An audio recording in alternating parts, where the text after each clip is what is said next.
Oke, bismillah. Assalamualaikum warahmatullahi wabarakatuh ya. Alhamdulillah kita ketemu lagi ya di channel Prof Aba ya, Prof Kebaikan ya. Kali ini cukup menarik sekali Prof ya. Banyak sekali berita berseliweran ya ataupun terekspos tentang banyak anak-anak yang mungkin ya bahasanya keracunan atau mungkin makanannya dan lain-lain berkaitan MBG ya, yang memang tentunya secara anggaran memakan anggaran yang cukup besar ya, secara distribusi juga ternyata di lapangan tidak bisa berjalan dengan baik ya. Nah, mungkin bagaimana tanggapan Prof Aba berkaitan dengan program MBG ini ya, sisi Prof Aba, dan juga evaluasi apa mungkin ya yang harus dilakukan agar program ya makan bergizi ini ketika pun dijalankan ya berjalan dengan sebaik-baiknya.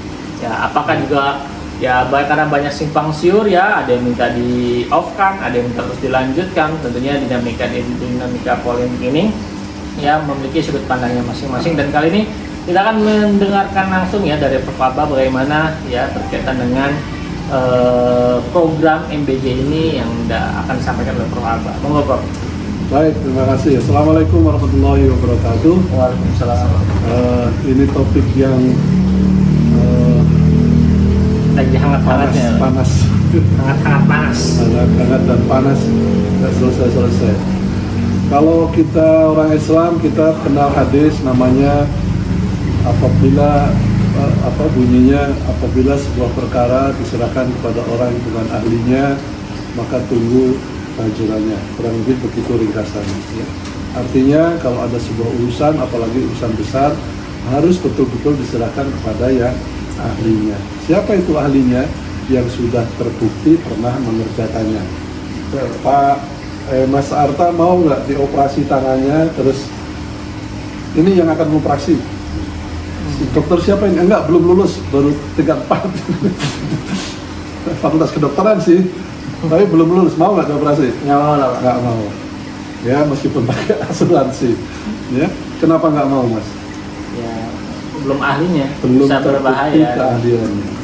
Jadi kalau sudah dibilang ahlinya itu artinya dia memang sudah terbiasa ngurus itu ya. Tukang bata memang sudah terbiasa masang bata, Pak dokter sudah terbiasa melakukan operasi.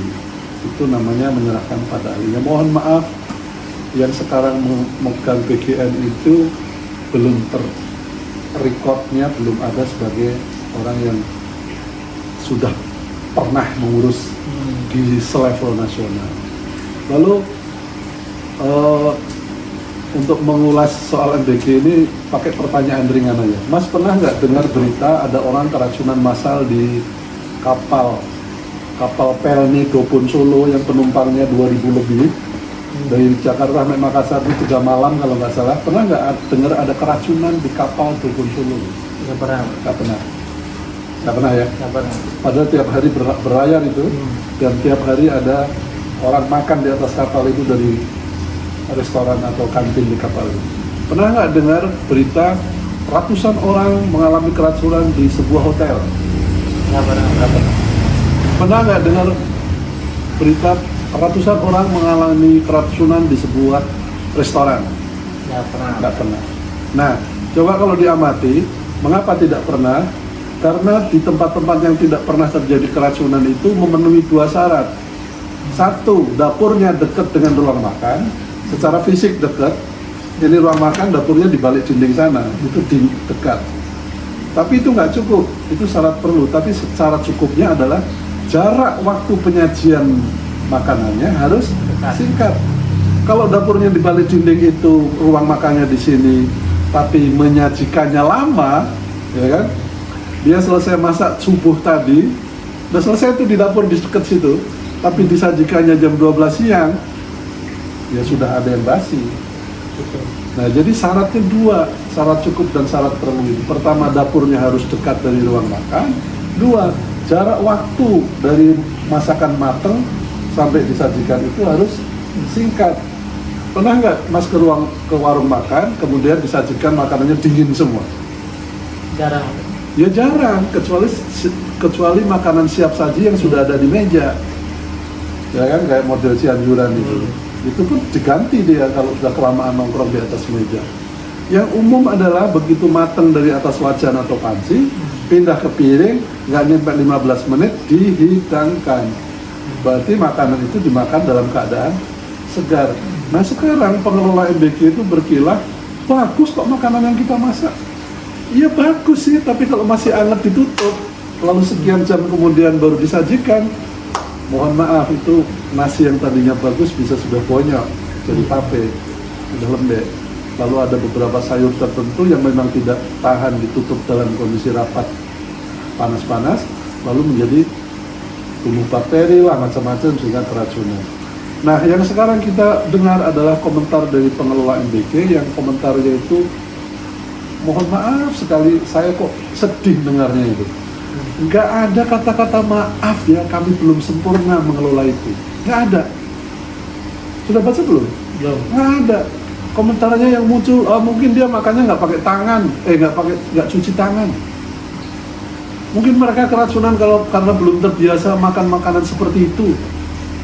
Coba ngeles. Maaf itu pernyataannya itu.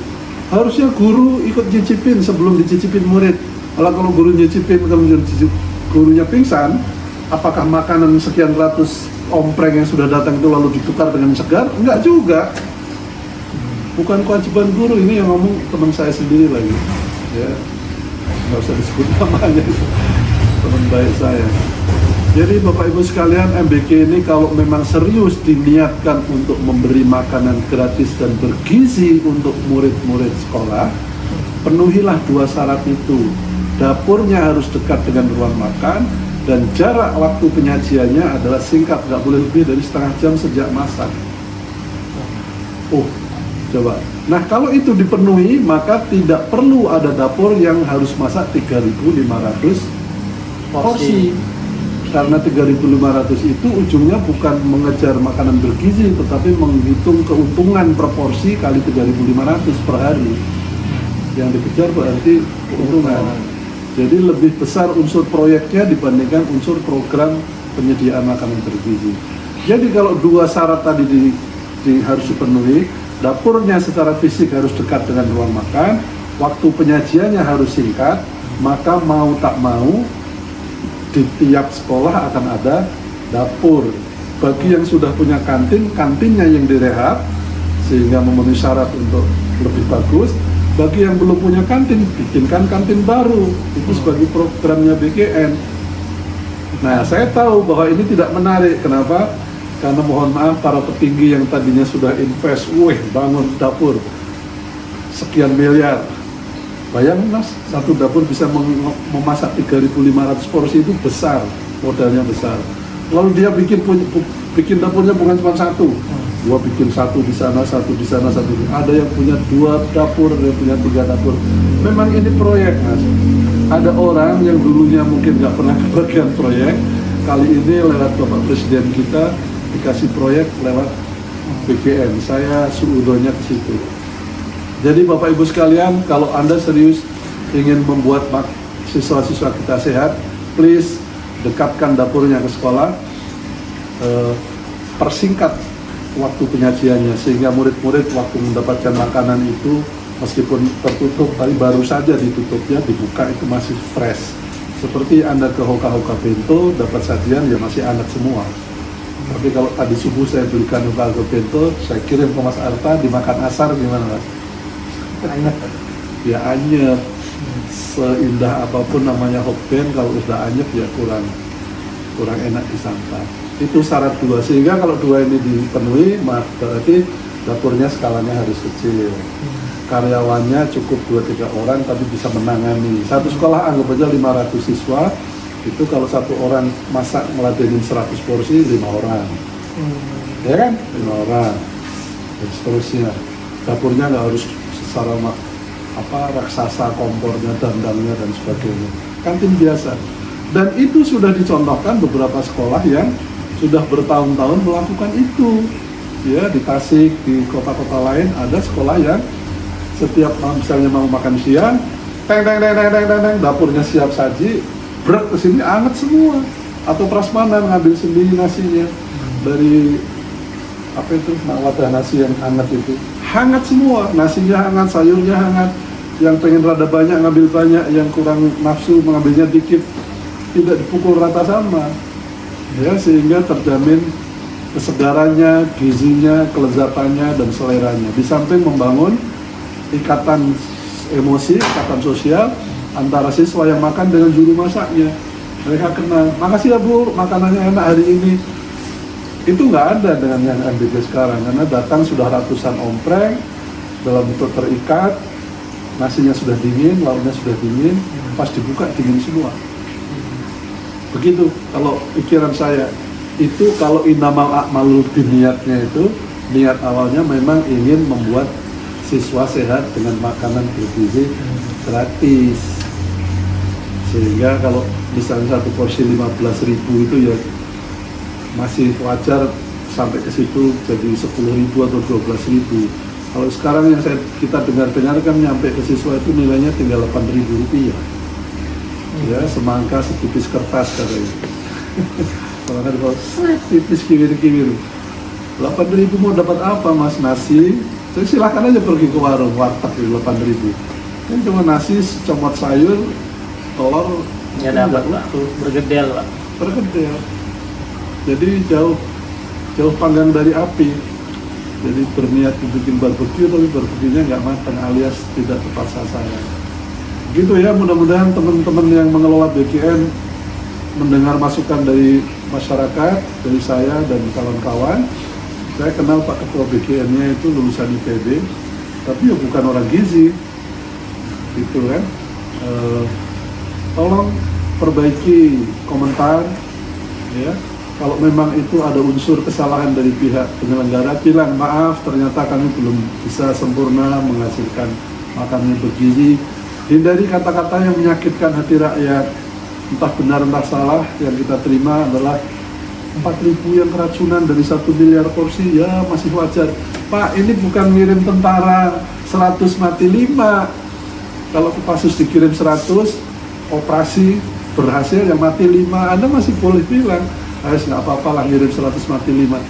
Ini bukan perang, ini menyajikan makanan sehat. Lalu ada keracunan, itu tidak masuk akal. Anda harus minta maaf, minta ampun, sujud di depan kamera itu. Karena nyawa orang mainannya.